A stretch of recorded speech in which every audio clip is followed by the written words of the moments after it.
She fainted when she saw who was at dinner. But I locked the door and said, "No one leaves until I know the truth." Chapter 1. The Setup. 3 weeks ago, if you'd asked me about my wife, I would have sworn she was the most loyal woman alive. For 6 years, I believed in Mia Walters. She was smart, radiant, and sharp-witted, too clever to get caught in a lie, and too loving to give me a reason to doubt her. She used to look me in the eye and say, "Darren, you're the only man I'll ever need." And I believed her, until I found the first clue. It was just a napkin, stuffed into the pocket of her coat, smeared with lipstick and scrawled with what looked like a hotel room number. Next to it, the initials, CD. First I laughed it off. Maybe it was a joke from a friend. A scribble from a girl's night out. But then I found a hotel charge on our joint credit card. Same date. Same hotel. Then I remembered. Christopher Dean. Chris wasn't just anyone. He was my old friend from university. Now a high-level executive at a consultancy firm.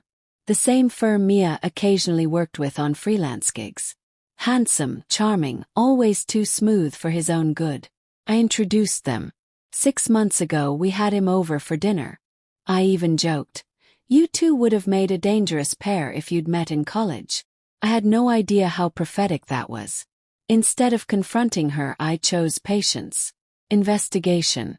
I tracked Mia's travel calendar. Compared it to Christopher's LinkedIn location check-ins. Found deleted emails she thought were gone for good. And finally a photo. A grainy security camera still from a friend who worked the front desk at that very hotel. Mia. Christopher. Holding hands. Midnight. They thought their lie was airtight. They didn't count on me. Chapter 2. Dinner is served. Called Chris myself. Told him I was throwing a surprise birthday dinner for Mia. Just a few old friends. Nothing extravagant. He agreed almost too eagerly. Then I told Mia the same thing. Just a little dinner, nothing major. She rolled her eyes, teasing me. "You better not invite anyone embarrassing." "Only the best," I said, smiling. But inside I was volcanic. At 7 p.m. sharp, the doorbell rang. Chris stood there, grinning in his tailored blazer, holding a bottle of red wine. "Darren. Damn, it's been too long." "Come in," I said smoothly. "Dinner's almost ready. Mia will be down in a second." Then I turned toward the stairs and called out, "Honey, set the table. We have a very important guest tonight." I heard her footsteps, then silence, then thud. She collapsed at the bottom of the stairs. Chris's smile vanished. "What the hell?" He stepped toward the door, panic taking over. I stepped in front of it. Blick. I locked it. "Oh no," I said, calm as ever. "Everyone stays right here. No one leaves until I know the truth." Chapter 3. Truth at the Table. Mia came to slowly, lying on the couch. Her face pale. Hands trembling. Not out of fear, but guilt. Chris stood awkwardly across the room, pacing like a caged animal. I poured him a glass of wine. His favorite, a Merlot he once claimed paired well with secrets and steak. "Sit," I said, not as a suggestion. He hesitated, then obeyed. I took my seat at the head of the table and dropped a manila folder in front of them. The slap of it hitting the wood echoed in the silent room. "Let's not waste time," I said. "This folder contains every lie you've told me for the past 6 months. Hotel logs, receipts, emails, photos."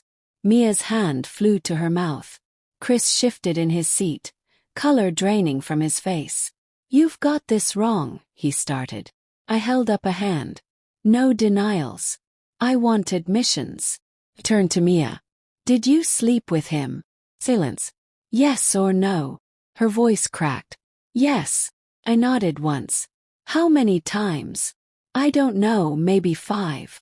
Then I turned to Chris. "Does your wife know?" His jaw tensed. "She doesn't. Yet." I slid another folder across the table. His name was written on it in bold black letters. Christopher Dean. "Everything in here is addressed to your wife, Camila. Copies are backed up in multiple locations. So here's what happens next." Chapter 4. Terms of Surrender. You, I said, pointing to Chris, will resign from your position. No pension. No severance. If I see your name on another company roster, I'll forward everything to every professional contact you've ever made. Then I turned to Mia. You're going to vacate this house by Friday. You'll sign the divorce papers I already had printed. You won't touch a cent of our joint assets. Not a cent. If either of you contests anything, this goes public. Employers, family, clients, social networks. Pause. You won't be able to spin this. Chris sat rigid, jaw clenched. Mia started sobbing. But I wasn't done. I pulled out my phone and played an audio file, one I'd captured through a synced smart device. It played clearly. Chris's voice. He's too trusting. You've got him wrapped around your finger. Mia's voice. I almost feel bad. But Darren, he bores me. You make me feel alive. Silence. Then I looked up and locked eyes with them both. You'll remember this night forever. Not because I yelled. Not because I lost control. But because I stayed calm and destroyed you both.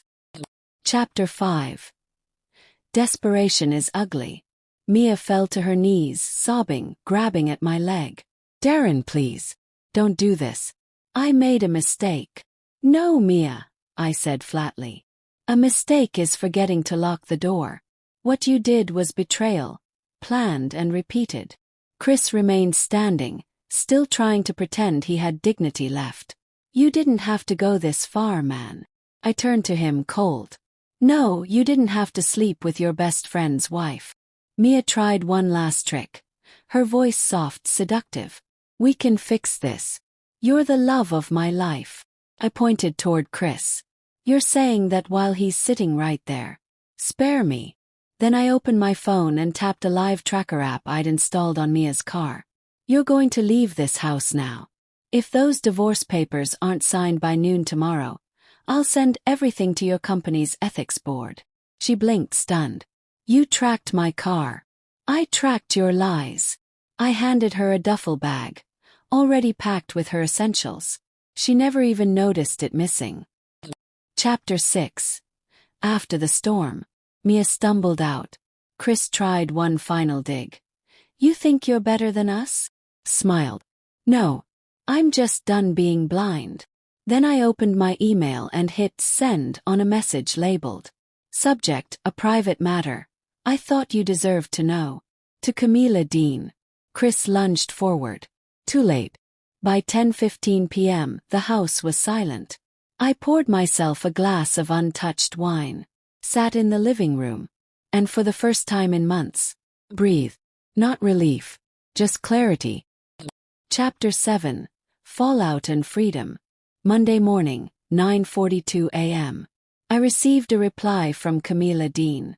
Subject. Thank you. He's already locked out of the house. The lawyer's involved. If you ever need anything, I owe you. Turns out truth doesn't knock. Kicks the door in. 3 days later, I received a voicemail from an unknown number. Mia. I've lost everything, my job, my family, my dignity. If any part of you still cares, please meet me. Just to talk.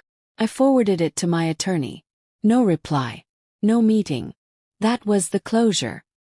Chapter 8. Final cut. The house Mia begged me not to sell.